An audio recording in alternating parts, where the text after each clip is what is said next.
ઈડર ખાતે 6 December doctor Ambedkar મહાપરિનિર્વાણ દિવસ નિમિત્તે સાબરકાંઠા સામાજિક સમરસતા મંચ દ્વારા મશાલ રેલી યોજી શ્રદ્ધાસુમન અર્પણ કર્યા હતા. ઈડર ખાતે 6 ડિસેમ્બર ડોક્ટર આંબેડકર મહાપરિનિર્વાણ દિવસ નિમિત્તે સાબરકાંઠા સામાજિક સમરસતા મંચ દ્વારા મશાલ રેલી યોજી શ્રદ્ધાસુમન અર્પણ કરાયા હતા. વિશ્વ વિભૂતિ, વિશ્વ રત્ન, Bharat Ratna, symbol of knowledge, ભારતીય બંધારણ ઘડવૈયા ડોક્ટર બાબા સાહેબ આંબેડકરને 6 ડિસેમ્બર 2024ના રોજ તેમના 67મા મહાપરિનિર્વાણ દિવસ સામાજિક સમરસતા મંચ સાબરકાંઠા દ્વારા શ્રીનગર સોસાયટી સંસ્કાર વિદ્યાલય ખાતેથી તિરંગા સર્કલ, ડોક્ટર આંબેડકરની પ્રતિમા સુધી ડોક્ટર બાબા સાહેબ આંબેડકર અમર રહોના નારા સાથે મશાલ રેલી યોજી મહામાનવના ડોક્ટર બાબા સાહેબ આંબેડકરને એમના બલિદાન, ત્યાગ, સમાજ પ્રત્યેની કટિબદ્ધતાને યાદ કરી પુષ્પાંજલિ કરી 2 મિનિટ મૌન પાળી વિનમ્ર હૃદયસભર શ્રદ્ધાસુમન અર્પણ કર્યા હતા, જેમાં ઈડર શહેરના અગ્રણીઓ અને નગરજનો ઉપસ્થિત રહ્યા હતા. રાજેશ ચાવડા સાથે તનિષા પરમાર, સિટી ન્યૂઝ, ઈડર.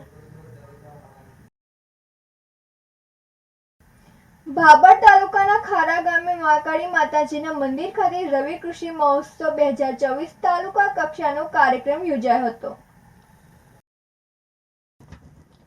ભાભર તાલુકાના ખારા ગામે રવિ કૃષિ મહોત્સવ 2024 કાર્યક્રમ દીપ પ્રાગટ્ય કરીને ખુલ્લો મૂકવામાં આવ્યો હતો, જેમાં પ્રાકૃતિક ખેતી તેમજ બાગાયતી ખેતી માટે ભાભર તાલુકાના ખેડૂતોને ઓછા ખર્ચે વધુ ઉત્પાદન મેળવે અને જમીનની ફળદ્રુપતા તેમજ સંગ્રહ ક્ષમતા જળવાઈ રહે તે માટે ઝીણવટપૂર્વક માર્ગદર્શન આપવામાં આવ્યું હતું. ભાભર તાલુકાના પ્રાકૃતિક ખેતી સાથે જોડાયેલા ખેડૂતોને ચેકો આપીને સન્માનિત કરવામાં આવ્યા હતા અને આ કાર્યક્રમ દરમિયાન અન્ન પુરવઠા તથા સામાજિક અધિકારીતા વિભાગના માનનીય ભીખુસિંહ પરમાર દ્વારા ખેડૂતોને રાસાયણિક ખાતરો છોડી દેશી ગાય આધારિત પ્રાકૃતિક ખેતી અપનાવવા માટે અપીલ કરવામાં આવી હતી. આ કાર્યક્રમ દરમિયાન વાવ વિધાનસભાના ધારાસભ્ય સ્વરૂપજી ઠાકોર, મહાકાળી મંદિરના મહંત તેમજ ભારતીય જનતા પાર્ટીના ભાભર તાલુકાના કાર્યકરો તેમજ અગ્રણીઓ અને ભાભર મામલતદાર જેસી પરમાર, તાલુકા પંચાયત અધિકારી કિશોરભાઈ દવે તેમજ સરપંચીઓ, ભાભર તાલુકા આંગણવાડી બહેનો સહિત તલાટી ક્રમ મંત્રી અને તાલુકા પંચાયત તથા મામલતદાર કચેરીના કર્મચારીઓ હાજર રહ્યા હતા. ગિરીશ જોશી સાથે તનિષા પરમાર, સિટી ન્યૂઝ, ભાભર. મેઘરજમાં પબ્લિક અને બુટલેગરોએ પથ્થરમારો કરી હોબાળો મચાવ્યો હતો. અરવલ્લી જિલ્લાના મેઘરજમાં પબ્લિક અને બુટલેગરો વચ્ચે પથ્થરમારો થતા ભરેલા અગ્નિ જેવી સ્થિતિ સર્જાઈ હતી, જેમાં જૂના બજાર વિસ્તારમાં આવેલા પાંડોરવાસમાં બે ધાર્મિક સ્થળો નજીક ધમધમતા દેશી વિદેશી દારૂના વેપલાથી જનતા ત્રસ્ત થઈ ગઈ છે, જેમાં દારૂડીઓ ઊભા બજારે દારૂ પીને ગાળો બોલતા હોય છે અને ત્યાંથી પસાર થતી મહિલાઓને પણ હેરાન પરેશાન કરી રહ્યા છે. જનતાનો ગુસ્સો ભાળી ગયેલા બુટલેગરોએ પથ્થરમારો કરી હોબાળો મચાવ્યો હતો, જેને લઈ જૂના બજાર વિસ્તારમાં 1000ની સંખ્યામાં એકત્ર થયેલા લોકોએ દારૂનો વેપલો બંધ કરોના નારા લગાવ્યા હતા. આમ ગાંધીના ગુજરાતમાં જાહેરમાં ખુલ્લેઆમ ચાલતા દારૂના વેપલાની પોલ જનતાએ ખોલી નાખતા સ્થાનિક પોલીસનું નાક કપાયું હતું. ભરત કડિયા સાથે નંદિની જોશી, સિટી ન્યૂઝ, મેઘરજ. સાબરકાંઠા જિલ્લાના પ્રાંતિજના વડરાળ પાસે આવેલ એક્સલન્સ સેન્ટર ખાતે રવિ કૃષિ મહોત્સવ કાર્યક્રમ યોજાયો હતો, જેમાં વડરાળ સહિત આજુબાજુના ખેડૂતો સહિત ગ્રામજનો મોટી સંખ્યામાં ઉપસ્થિત રહ્યા હતા. પ્રાંતિજ તાલુકાના વડરાળ પાસે આવેલ એક્સલન્સ સેન્ટર ખાતે જિલ્લા કલેક્ટર ડોક્ટર રતન કંવર ગઢવીચારણની અધ્યક્ષતામાં રવિ કૃષિ મહોત્સવ કાર્યક્રમ યોજાયો હતો, જેમાં ગ્રામ્ય વિસ્તારના લોકોને જિલ્લા કે તાલુકા મથક સુધી કોઈ યોજનાની સહાય લેવા માટે જવું ન પડે તે માટે રાજ્ય સરકાર સેવા અને સંવેદના અભિગમ સાથે રવિ કૃષિ મહોત્સવ તથા સેવા સેતુ કાર્યક્રમનું 2 દિવસ એટલે કે તારીખ 6/12/2024 તથા 7/12/2024 એમ 2 દિવસનું આયોજન કરેલ છે, જેમાં વિવિધ સેવાઓનો લાભ ખેડૂતો તથા ગ્રામજનોએ લીધો હતો. તો આ પ્રસંગે જિલ્લા કલેક્ટર ડોક્ટર રતન કંવર ગઢવી ચારણ, જિલ્લા ખેતીવાડી અધિકારી બી.જે. જોશી, પ્રાંતિજ તાલુકાના પ્રાંત અધિકારી એ.જે. પટેલ, પ્રાંતિજ મામલતદાર જે.જી. ડાબી, મદનેશ તાલુકા વિકાસ અધિકારી ગણપતસિંહ ઝાલા વગેરે ઉપસ્થિત રહ્યા હતા. તો વદરાડ ગામ સહિત ગ્રામજનો મોટી સંખ્યામાં ઉપસ્થિત રહી રવિ કૃષિ મહોત્સવનો લાભ લીધો હતો. રમેશ મિસ્ત્રી સાથે તનિષા પરમાર, સિટી ન્યૂઝ, પ્રાંતિજ.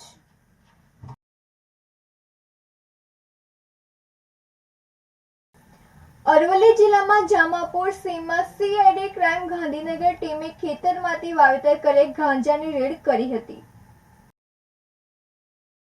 મોડાસા તાલુકાના જામાપુર સીમમાં CID ક્રાઇમ ગાંધીનગર ટીમે ખેતરમાંથી વાવેતર કરેલ ગાંજાની રેડ કરી હતી, જેમાં ટિન્ટોઈ પોલીસના નાક નીચે ચાલતા ગાંજાના વાવેતરની પોલ ખુલ્લી પડી હતી, જેમાં જામાપુર ગામની સીમમાં અડધા વીઘા ખેતરમાં કપાસના પાકની આડમાં ગાંજાના છોડનું વાવેતર કર્યું હતું.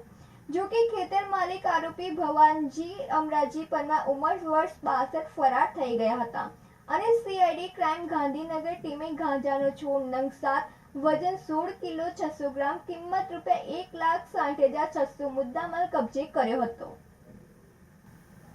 ભરત કડિયા સાથે Nandini Joshi, city news, Modasa.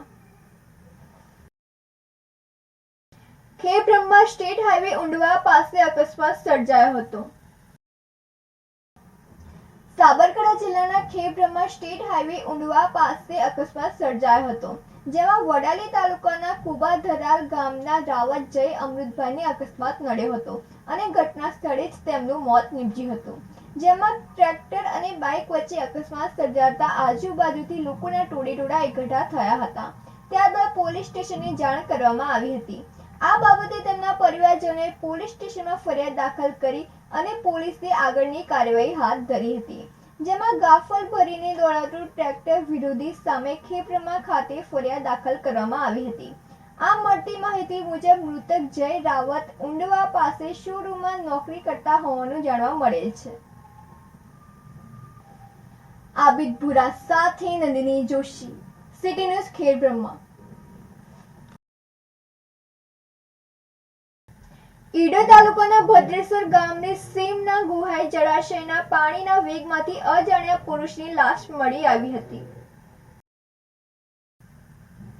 Police સૂત્રો દ્વારા મળતી માહિતી મુજબ 5 ડિસેમ્બરને ગુરુવારના રોજ ઈડર તાલુકાના ભદ્રેશ્વર ગામની સીમમાં આવેલ ગુહાઈ જળાશયના પાણીના વેગમાંથી અજાણ્યા પુરુષની લાશ પાણી પર તરતી દેખાતા ખેતરના માલિકે ઘટનાની જાણ જાદર પોલીસ સ્ટેશને કરતા જાદર પોલીસ સ્ટેશનના police inspector R.D. Taral police કાફલા સાથે ઘટના સ્થળે પહોંચી લાશ બહાર કાઢી લાશને PM અર્થે ઈડર સિવિલ મોકલી આપવામાં આવી હતી અને ત્યારબાદ આગળની કાર્યવાહી હાથ ધરવામાં આવી હતી.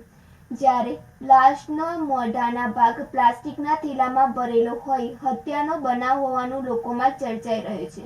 જ્યારે અજાણ્યો શખ્સ કોણ છે તે જાણી શકાયું નથી, જેથી રહસ્ય અંકબંધ છે અને ત્યારે જાદર પોલીસ દ્વારા હત્યા અંગેનું પગેરું મેળવવા તજવીજ હાથ ધરવામાં આવી છે.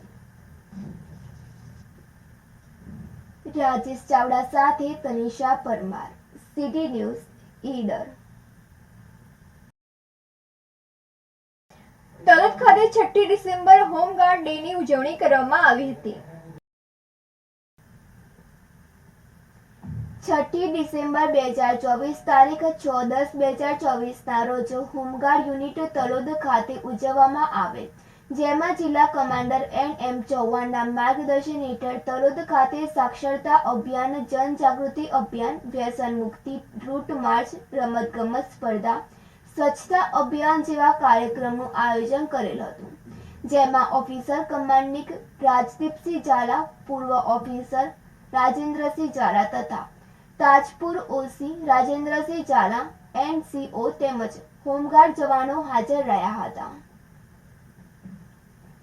આબિદપુરા સાથે તનિષા પરમાર, સિટી ન્યૂઝ તલોદ.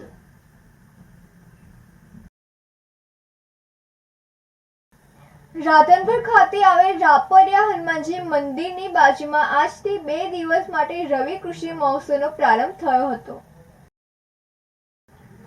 પાટણ જિલ્લાના રાધનપુર તાલુકાના તમામ ખેડૂતોને યોજનાલક્ષી માહિતી મળી રહે તે માટે તારીખ 6/12/2024 અને 7/12/2024 ડિસેમ્બર 2 દિવસ સુધી રાધનપુર રાપરિયા હનુમાનજી મંદિરની બાજુમાં રાધનપુર તાલુકાનો રવિ કૃષિ મહોત્સવનું આયોજન કરવામાં આવ્યું છે. રાધનપુર તાલુકાના ખેડૂતોને રવિ સિઝનમાં રવિ પાકો વિશે આધુનિક કૃષિ તાંત્રિકતા અંગે માર્ગદર્શન તેમજ ખેડૂતલક્ષી વિવિધ સહાય યોજનાઓ અંગેની સમજ આપવામાં આવી હતી. આ તબક્કે ઉપસ્થિત રાધનપુરના ધારાસભ્ય લવિંગજી ઠાકોર, તાલુકા પંચાયતના પ્રમુખ અને BM સરગરા, જિલ્લા પશુપાલન અધિકારી અને વિક્રમ સુવાતર, હારીજ ખેતીવાડી અધિકારી અને રાધનપુર વિસ્તરણ અધિકારી ખેતીવાડી ભરતભાઈ ચૌધરી, મદદનીશ સંશોધન વૈજ્ઞાનિક CK દેસાઈ, રાધનપુર તાલુકા વિકાસ અધિકારી, રાધનપુર પ્રાંત અધિકારી તેમજ તાલુકા પંચાયતના સદસ્યો સહિત તેમજ મોટી સંખ્યામાં ખેડૂતો ઉપસ્થિત રહ્યા હતા.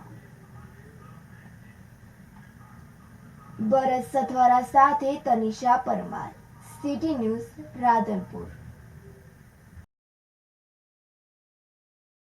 2 દિવસીય રવિ કૃષિ મહોત્સવનું રાપરિયા હનુમાન ખાતે રાધનપુર આયોજન કરવામાં આવ્યું હતું, જેની અંદર આપણા વિસ્તારના ધારાસભ્યશ્રી તેમજ વિવિધ આગેવાનો અને પ્રાંત અધિકારી સાહેબ તેમજ તાલુકા વિકાસ અધિકારી સાહેબ ઉપસ્થિત રહ્યા હતા અને ખેડૂતો પણ બહોળી માત્રાની અંદર આ કાર્યક્રમની અંદર ઉત્સાહભેર ભાગ લીધો હતો. આ કાર્યક્રમમાં કૃષિ પરિસંવાદ સાથે સાથે સ્ટોલની મુલાકાત તેમજ પ્રાકૃતિક મોડલ ફાર્મની મુલાકાત પણ કરવાની છે, જે બપોર બાદનું આયોજન છે અને જેની અંદર પ્રગતિશીલ ખેડૂત છે જે પ્રાકૃતિક ખેતી કરે છે તેમની મોડલ ફાર્મ છે તે ખેડૂતોને બતાવવાની છે.